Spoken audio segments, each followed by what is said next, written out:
Alright, so this is the review of the new LCT PP19-01. So this is the newest LCT AEG model they have come out with, and I bought this gun about 2 weeks ago. And basically it's an all steel, sort of like an AK variant, but it's not really an AK because the real steel one uses 9mm or it chambers 9mm rounds instead of the rifle calibers as the actual AKs. But in many ways it resembles the AK-74U, but it has a bunch of differences with the receiver and the top cover and everything else really, but the overall appearance is very similar to the AK-74U.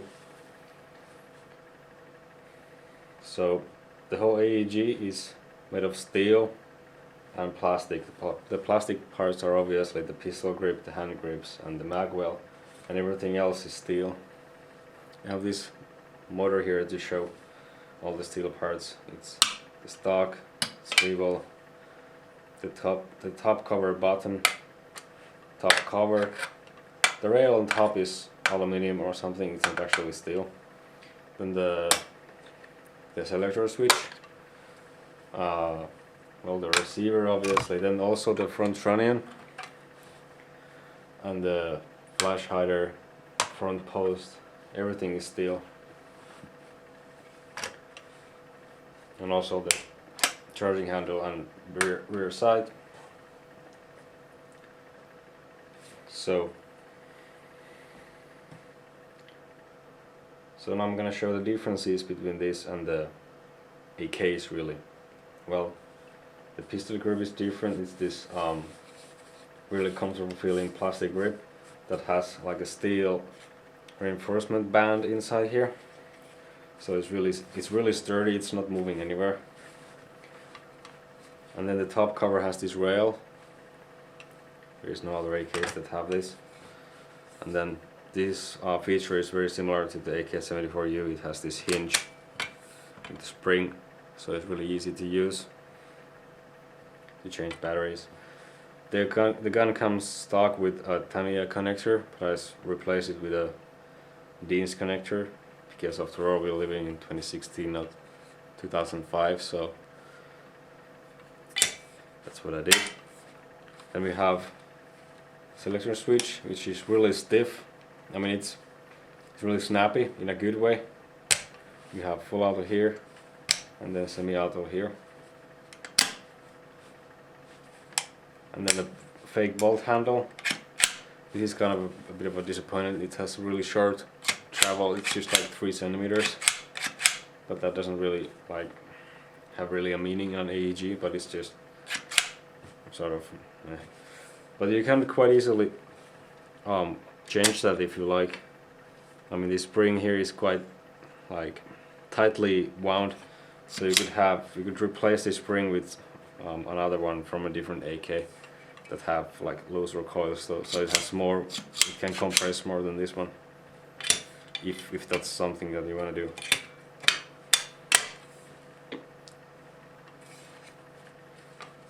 Yeah, then at the front we have this flash hider and standard threading. It's a standard 40mm counterclockwise thread. Sorry, I did that outside of the camera, I think. Anyway,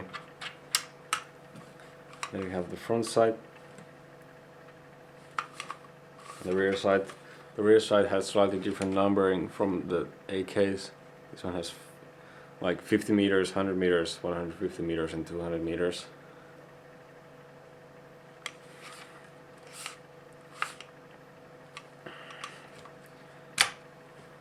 Then the gun comes with a double mag like this. Each mag holds 50 rounds, so it's 100 BBs total.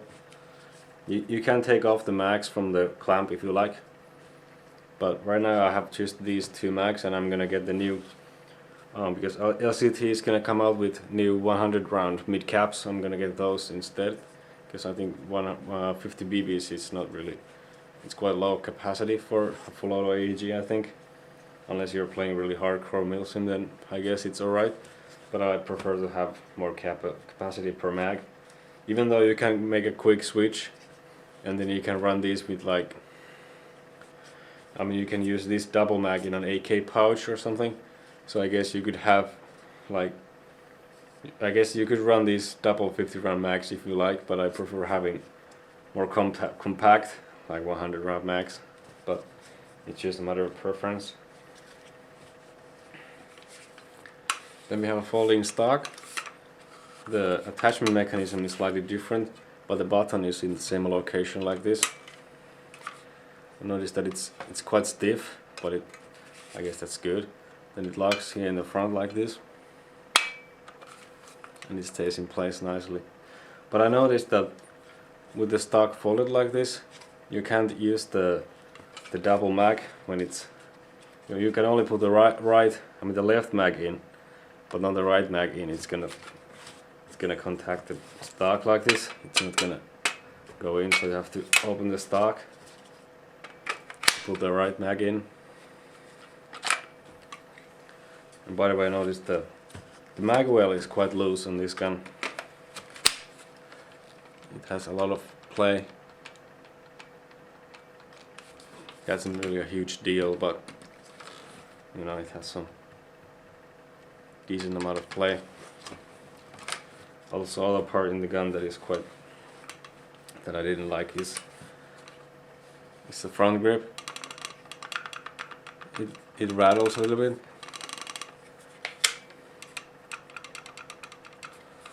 And then also the front band here.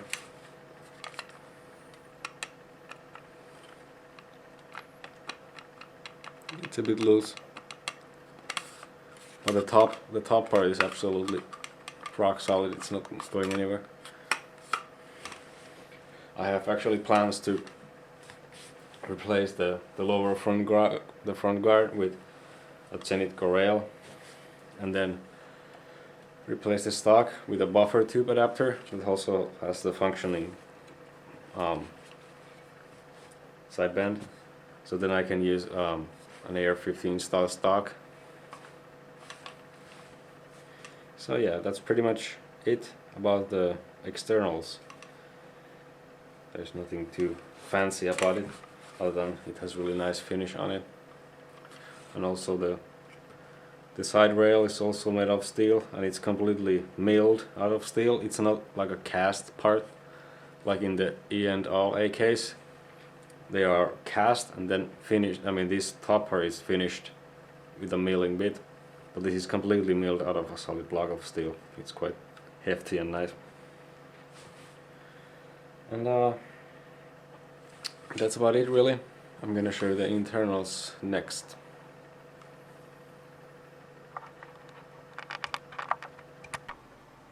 So here we have the internals of the PP19-01. We're gonna start off with the gearbox shell. It's pretty standard, nothing too special, but we have 9mm bearings, which is really good or bad depending what's your preference. Nowadays I prefer bushings over bearings just for the simply of the reliability's sake. But if you like running bearings, I guess 9mm is the way to go, or 8mm. But personally I prefer bushings. Then the gear set. Still see the newest generation gear set. Oh, we don't have really good lighting conditions here, sorry. Can you see that?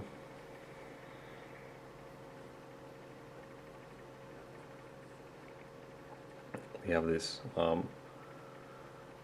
sort of polished underside here on the sector gear, interesting. And then the spur gear, it looks a bunch like the G&G ones, but it's really polished. It says LCT on it, and it has this really interesting pinned design here. I haven't seen this kind of thing before. Seems like a really good design here. And then the bevel gear, nothing too special here. We have 4 notches for the anti-reversal latch.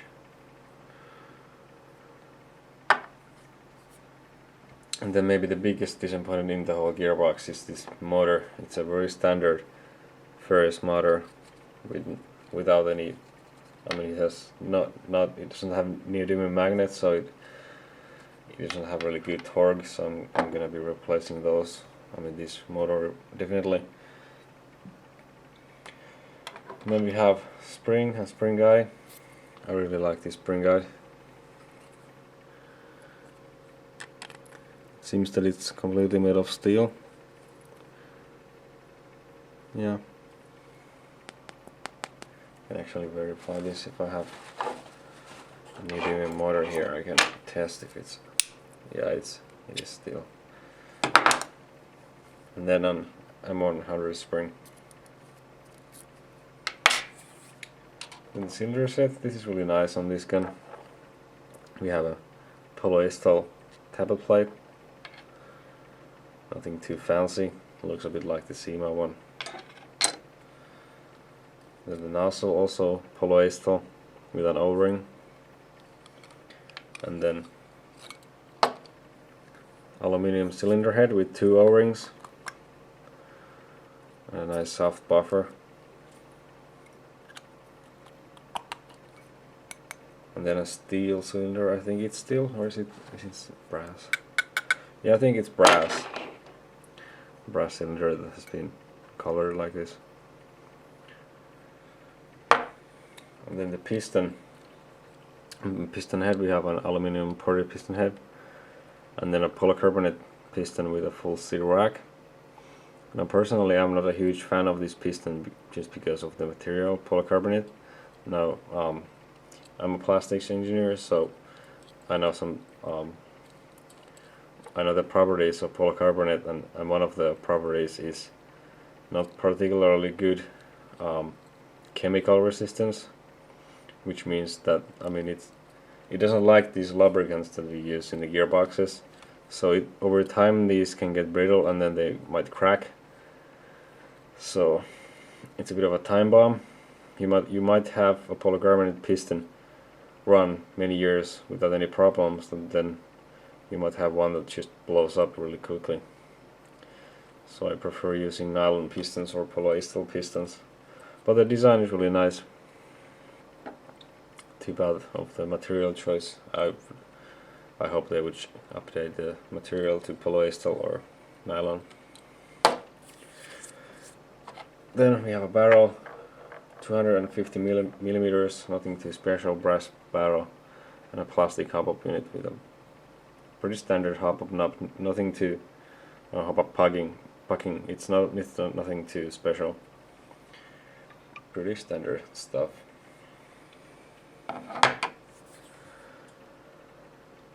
And that's pretty much all about the internals. Like I said, the spring is M100 powered, so it's shooting. I chronoed the gun with 0.3 gram BBs. It was chronoing about 1.1 joules, so it was just above the M100 level basically. So that's pretty much it. I'm pretty happy with the gun. It's gonna be my next main field rifle. I think I'm gonna upgrade it with some Switch Tech 10-to-1 gears and neodymium motor, and then replace the piston and the spring. I'm gonna up the power to about 400 FPS, so I'm gonna be running at about 1.5 joules or 1.6 joules.